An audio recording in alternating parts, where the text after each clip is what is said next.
Good afternoon. Captain Justin DeLeon here from the University of Iowa, APMS at the University of Iowa, and also the MS3 instructor here. Today, we're going to be talking about movement to contact. So the purpose of this lesson is to demonstrate a doctrinally sound way to conduct a movement to contact at the platoon level. There's two resources that we're going to be using for today. ATP 3-21.8, Infantry Platoon and Squad, and also the Ranger Handbook, TC 3-21.76. So movement to contact is one of the 5 offensive tasks that we conduct at the platoon level, and it's also one of the focus tasks that we can conduct at advanced camp. A movement to contact gains or regains contact with the enemy. All right. The purpose of a movement to contact is we may not know the exact size or the exact location, but we have a pretty fair idea of what they look like, what their composition, and where they're disposed at. And we're trying to gain or regain contact, typically in order to destroy them. There's 2 types of movement to contact, as according to the Ranger Handbook. There is the search and attack method, and there's also the cordon and search. Today we're going to be focused on the search and attack method. Search and attack is typically focused on an enemy force that is dispersed, they're decentralized, and they're also typically trying to avoid contact with U.S. forces or friendly forces. Within a search and attack, there are some critical performance measures that we got to do. First is we have to detect the enemy before he detects us, or really we have to detect him without him detecting us. Second is once we engage the enemy, we need to fix them in place and then maneuver on them in order to destroy.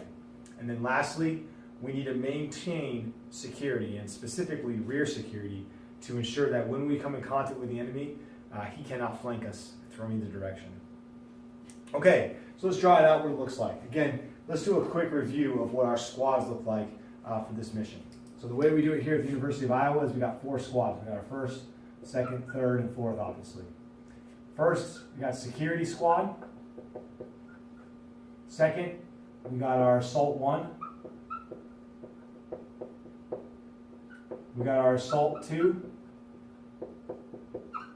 And then lastly, we got our weapon squad with our 240 Bravos. All right, this is the set that we have. So some unique things with a movement to contact. I won't say always, but typically a major difference between other missions such as attack or raid or recon or ambush is we do not need to make an objective rally point through our movement. All right, objective rally point is not necessary. I'm not saying you cannot do one, but it is absolutely not necessary.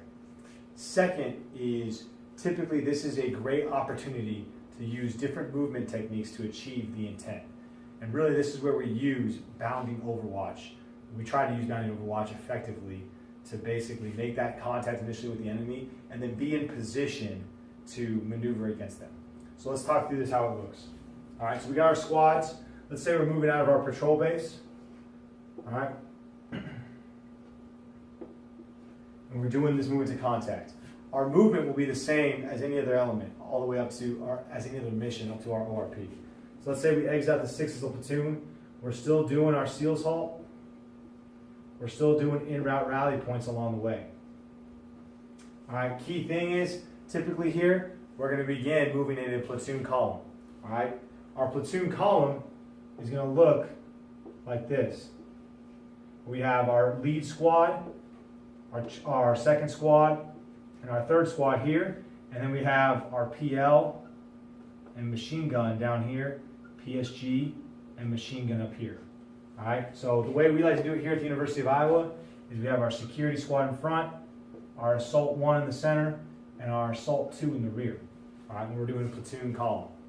Okay, and you're probably going to start out in traveling Overwatch as well.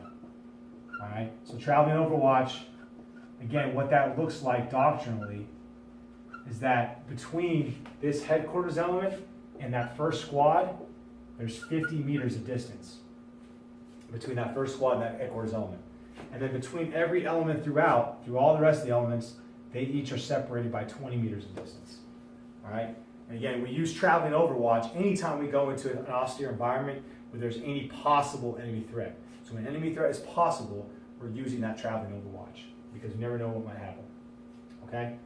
So this is where we're going to be moving against the enemy formation. So let's say we expect, I'm going to put it over here in orange.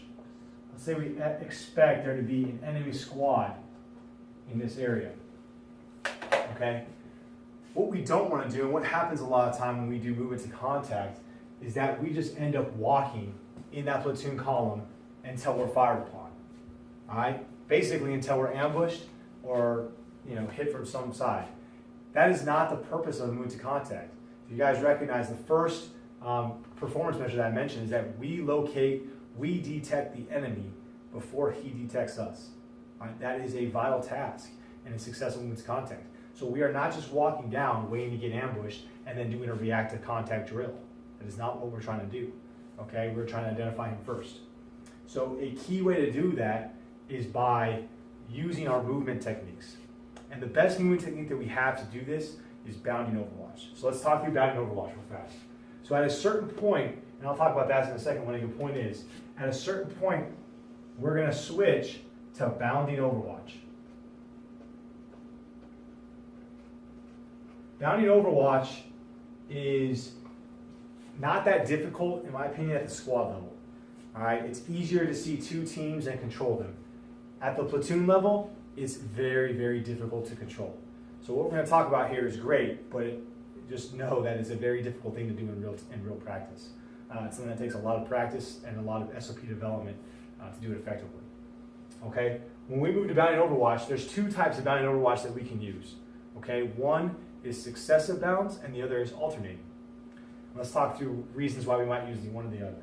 So let's say I've got two elements here. All right, these two elements could be two individuals, they could be two teams, they could be two platoons, whatever it is that we're going to be bounding. Let's talk through the different ways. So the first way is alternating bounds. And what alternating bounds means is it's kind of that leapfrog effect. So basically you're going to have one element move forward and they're going to cover while the next element moves past them. Then this element covers while this element moves past them. And so on and so forth. Hence the leapfrog. We're going back and forth ahead of each other. That is alternating bounds. Reasons we would use alternating bounds is it tends to be very quick. All right, it's a very quick bound. So if we're trying to cover a lot of ground initially, alternating bounds may be successful. Okay? The other one is successive bounds. So successive bounds, again, we have our two elements here, is different. We're not going to be moving past each other every single time. One element is going to constantly be in the lead while the second element goes online with them. And so basically what that looks like is this element goes up and is furthest forward. They're furthest in the lead. The second element will go online with them. They will not move past. They will go online. This element moves forward. This element goes online. This element moves forward. This element goes online. So this element is constantly going forward, while this element is constantly just meeting up with them online. Reasons to do this, it's much more deliberate. It is going to be probably a slower move. But reasons that I like to do this is typically we have an element that we want to be our support by fire, and we have another element that we want to be our assault. So for me personally, I want my assault one to be my assaulting element. They're my main assault element. They're my first assaulting squad. They're the ones that train the most doing this. I want them to assault the enemy. I want them to maneuver on the enemy. So I like to make, if I do successive bounds, I like to make my assaulting element this element down here. So these guys go forward, and then these guys go forward. And the reason I do that is because the probability of someone taking in contact is much higher up here than it is down here, because they're constantly going forward. I want this one to be my support. I want this one to be my assault. So I try to always keep them in the rear. And the reason we do this bounding Overwatch is because what it's going to accomplish for us is it's going to make sure that we make contact with the enemy with the smallest element possible. So when we're doing bounding Overwatch as a platoon, we are intending to come into contact with the enemy with one squad. What that leaves us is it leaves us two squads to maneuver with. All right? We also have our weapon squad that we get to place where we want, but really we have two maneuver squads. If we have two squads take contact at the same time, well, now we're reduced and we only have one squad to maneuver with. We have less flexibility and we have less options to work with. All right, so that's the goal, to get one squad in contact and have two squads to maneuver with if necessary. Okay, so when we move into this bounding Overwatch, all right, we have to identify the best location to do so. All right, so what do we use? So now I'm an intel officer now, and things that my company commanders, when I was a battalion S2, used to ask from me a lot were, hey, sir, when is the probable line of contact with the enemy? And what they were asking was, hey, at what point when I'm moving towards the enemy do I think that I'm in danger of getting shot at? All right? And a lot of times what that does is the way to find that is you do some little analysis on what the enemy has. The enemy's got AK-47s, RPGs, PKMs, small arms fire. I might say, hey, I think the furthest that you need to be away from them before you make contact, you're probably going to make contact maybe around 400 meters. That's when it could potentially happen. So maybe then they say, all right, at 400 meters, we're going to move into bounding Overwatch, because that's when our probable line of contact is. That's when we might take contact with the enemy. That's a great way to analyze it. But basically, you want to analyze the enemy and see, hey, when do I think I can make contact? That's when you need to move into bounding Overwatch, or maybe a little bit before that. So identify that probable line of contact, and we're going to move into bounding Overwatch. And this is where our formation changes a little bit. And it kind of goes away from a platoon column, but it goes more into a platoon line. All right, so let's look at what this looks like. And the best way for this to be done is we got squads here. So let's draw this out. I'm going to draw the whole squad out. So I got a squad up here. I got a squad down here as well. And then I have I'm going to move this back a little bit. I've got a third squad. I'll just put it back here. This is a squad right here in reserve. All right. And the way I like to do this is I like to make my security squad one of these, my assault one of these, and then my assault 2, I like to put them in the reserve. I'm going to move this enemy back a little bit just to effectively draw this out better. All right, and now I have to, as the PL, control this move. So another good TTP here, this is a TTP, this is not doctrinal, is throwing a machine gun behind this squad and having a machine gun basically behind this squad, ready to move up to that support by fire.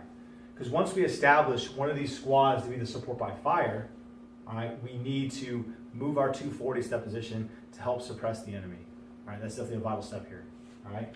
Additionally, I put the PL here and the PSG here. Now the reason I put the PL with the Assault 1 squad is because I want my Assault 1 squad to be the assaulting element. I want them to be the ones that go and destroy the enemy. All right. Security squad, I want them to be my support by fire. That's who I want. And I want my PSG to be with the support by fire. Now, would it be wrong to reorganize these squads in a different way? No. All right. This is the way that I like to do it. I like to have my security out front, because I like to have my assaulting element number 2 ready to assault as well if necessary. I think they're better focused to do so, better trained to do so. So I'm going to start my bounding Overwatch, and I'm going to do successive bounds. That's the way I like to do it. So these guys are going to move forward to a certain position, and they're going to stop. Then I'll have Assault 1 move online with them. Then move forward, and Assault 1 will move online. And we'll continue to do this. All right? A good distance, there is not a standard distance. There's not a not defined distance, but I think a good distance to move is roughly 50 to 100 meters per move. So this squad moves 50 to 100 meters. This squad moves 50 to 100 meters. All right, the best one I saw at advanced camp, they were typically moving about 50 meters. And it's a very controlled move. So this PL has to have great communication telling the security squad leader, go ahead, bound forward 50 meters. Then the security squad leader has to tell them what he said. And then they have to move, and the Assault 1 has to move with the PL. And the whole time, this A2 is trailing behind them, moving from space to space in reserve in case they're needed. All right? And really, once we take contact, that A2 is going to be largely responsible for security. Okay? So, let's say security, move forward one extra time, and boom, they take contact with the enemy. Okay? Now, it becomes a quick react to contact drill. And really what happens now is that squad is working to get roughly online. Obviously, it's not going to be perfect online based on the terrain, and lay down suppressive fire on this enemy. That security squad leader and the platoon sergeant are moving up to the front, and that platoon sergeant is likely going to lay in that machine gun as well to start laying down fire on the enemy and suppressing him. If my machine gun that's with me can get over there as well, I'll probably relocate him to get to the support by fire line. All right, security squad leader and the platoon sergeant make that quick decision. Hey, we're facing a squad size element. We can take them. Let's go through them. If for some reason our intel was completely off, and let's say we ran into an enemy battalion, obviously we're going to need to break contact. Or if we're working within a higher mission, let's say our battalion is doing a movement to contact and we're a piece within that, our job might just be to fix the enemy while a whole nother platoon or a whole nother element comes in to assault through them. So that is always a possibility as well. But let's just say our platoon's operating on their own right now. We identify that there's an enemy squad and we can take them out. So we talk to the PL and the PL says, Roger, tracking. All right, so the PL decides based on the terrain, hey, we're gonna move right. So he's gonna do a large clover leaf and get in position to begin assaulting through with assault 1. All right, could go right, could go left. It's obviously terrain based, but he's going to flank them, just like basically a platoon attack. Okay. Now a key element in this that I want to talk about is what assault 2 is doing. So we can see the enemy to our front. We're pretty secure here to our front because we're firing at the enemy. We're suppressing him. Once we get our flank in position, we're pretty secure here as well. Because if the enemy tries to flank this way, they're going to run into our flank. All right, the enemy is likely going to try and do the same thing. All right, so to the front and down here to the right, we're pretty secure. All right, unless the enemy really outflanks us, which is possible, but we should be able to see him if he does. Where we are susceptible? We're susceptible if the enemy sends an element and tries to flank this way. And this is where the final measure comes in, that a critical performance measure is that we maintain security in order to deny being flanked. So this is where that assault 2 comes into play. All right, that assault 2 is a reserve that can attack the enemy at any time. We can use them to exploit, we can use them to assault.